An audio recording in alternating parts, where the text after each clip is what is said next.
Hi guys, this is Kara. Welcome back to my channel. Today I have joining me my two French bulldogs. I don't know if you guys can see them, but this is Loki. Hello. And this is Thor right here. He's a little bit off the side of the couch, but there he is. Okay, everything. Go please. Today's video is something that is unlike any of my other videos. It's a rather more serious topic, something that's more personal, something that a lot of people might not share. And to be honest, I wasn't too sure myself whether or not I wanted to just talk about this in an open forum. But it's so important in the lives of a lot of women. And I wanted to just come on here and share a little bit of my IVF journey. IVF stands for in vitro fertilization, and based on just what I've seen on social media and online, a lot of people pursue IVF because they are having trouble getting pregnant naturally, perhaps due to infertility. But the reason why my husband and I are pursuing IVF is so that we can screen our embryos for a genetic condition that I have called Tuberous Sclerosis Complex, or TSC. Nearly 1 million people worldwide are estimated to have TSC, about 50,000 in the US. So it's a rather rare condition. Now, I want to make this video high level because it can definitely get very scientific, very detailed. And that's not my intent, although there's a lot of background information that I could share. But in essence, this condition is genetic, meaning that if I were to have children, there's a chance of me passing that on to them. So what is TSC? TSC is a condition that causes tumors to grow in different organs, primarily the eyes, brain, heart, lungs, kidney, and skin. Now, the aspects that I think more heavily impact those with TSC are associated with the brain. When tumors grow in the brain, it can lead to seizures, developmental delays, intellectual disability, autism, a variety of different things. There's a spectrum, right, of how bad it can be.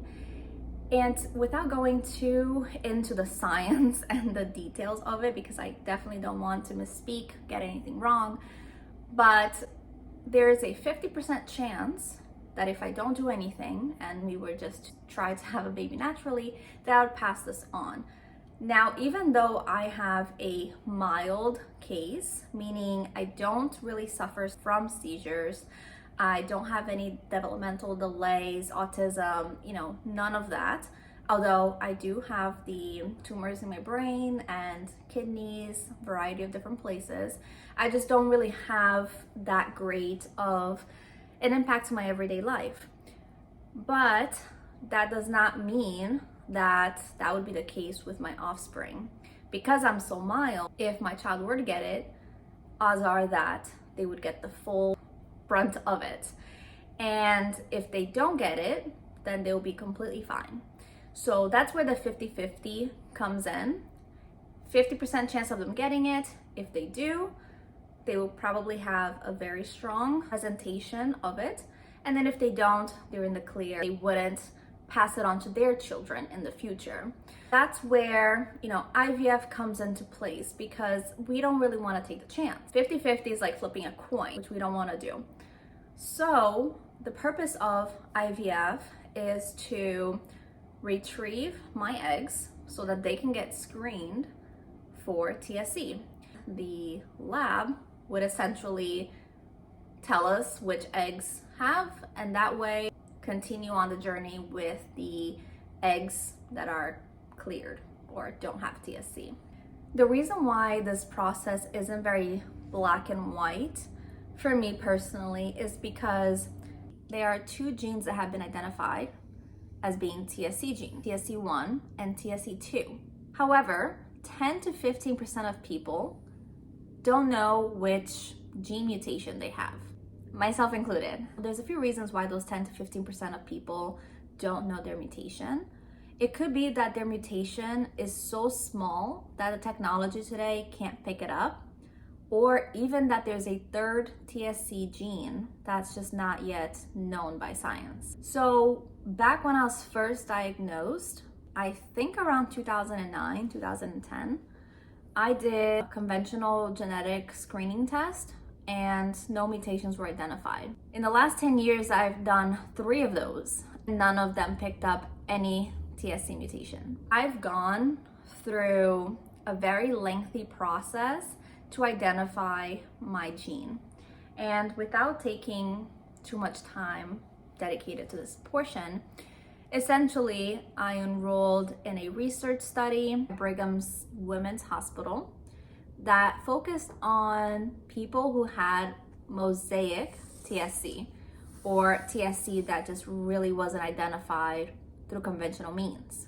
It took me 2 years of waiting, but in 2018, I finally got the answers that I needed. And that was that I had a very low frequency of the TSC2 gene. But that wasn't really enough though. I came to find out in 2018 through my initial meeting with my fertility doctor that in order to screen embryos, you need test results from a CLIA certified lab. A CLIA certified lab has a certification that gives them the authority to certify a test result. Because my TSC genes were identified in a research setting, my fertility clinic required results being confirmed by a CLIA certified lab. And so that took about 3 months and I was able to confirm that.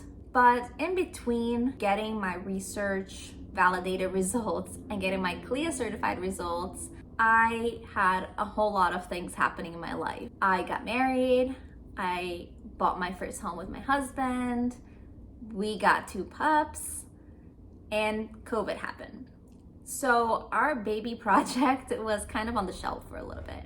But then in 2021, I went back to my fertility clinic with my update. I said, here you go, I have finally my CLIA certified results. But that wasn't all.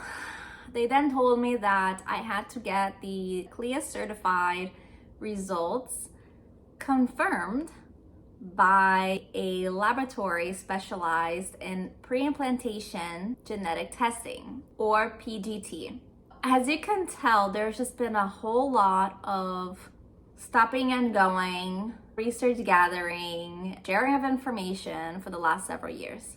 So we had to connect with this laboratory to learn whether or not they could screen an embryo for TSC.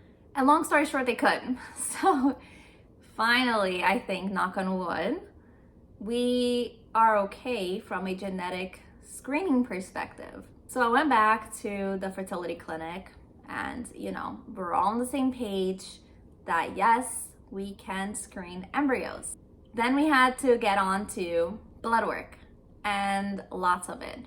I had to get some blood work done, not only for genetic purposes, because we did have to do some testing to identify any other potential genetic instances between myself and Nick that we would want to avoid in our future offsprings. But then also I had to do just some hormone testing that had shown a decreasing egg count compared to 2018 when I first went to the clinic. It was a little bit unusual because I'm still young, but my doctor said that it could be due to my pre-existing medical conditions, so she wasn't entirely alarmed by it, but it was another factor in our journey that we had to now consider. But we marched on to the next step, which happens to be ovarian stimulation. During a normal menstrual cycle, numerous follicles start to grow within your ovaries, and one of them will generate an egg. If the egg does not become fertilized, the lining of the uterus is shed, and that's your period. Ovarian stimulation ultimately tries to stimulate as many follicles as possible and generate as many eggs as possible. To prepare for this step, you need a lot of medication. I'm talking about countless injections and a whole lot of money. It also involves a lot of close monitoring, which is why it's very important for you to pick a clinic that's close to your home, because odds are that you'll be stopping by a few times a week, and at one point maybe even daily, to just monitor how your cycle is going. But I faced a slight challenge with trying to identify the right time to start. If you didn't know, IVF is all about timing. For ovarian stimulation, you need to know when to start the medication. But because I have an IUD as my birth control method, I don't get regular periods, which made tracking my cycle a little bit more challenging. My doctor mentioned that it wasn't impossible to get started with an IUD, but ideally you just want to have it out. And I tried to make an appointment with my gyno, but she was booking appointments like 4 months out, and I just couldn't get seen earlier. We decided to just go ahead and give it a shot with the IUD in. Long story short, this took longer than expected because I developed a cyst on my right ovary, which isn't uncommon for people who have IUDs in place. But it just made my doctor a little bit concerned because she thought that maybe the cyst would absorb the medication that I would start. But she asked me to take some medication before the official start of my stimulation to help adjust some hormone levels, and it worked. Finally, after a while, we just got to the green light, and my doctor mentioned that I was ready to start my first IVF cycle. So on Friday, April 15th is when I started my medication. And since then, I've been just taking all of my shots, and there are 2 pills that I take as well nightly. And I've been going into the office a few times for monitoring. I'm gonna stop here because I think I shared a whole lot of information, and I don't want these videos to just be very long and convoluted with a lot of detail. But I'm looking forward to sharing updates as they happen, especially with my first cycle kind of coming to an end and hopefully getting a retrieval soon. And just being a resource for anyone who's in a similar situation or is considering IVF. You're not alone. There are other women who are undergoing the same and are rooting for you. So until next time, guys, thank you so much for watching. Bye.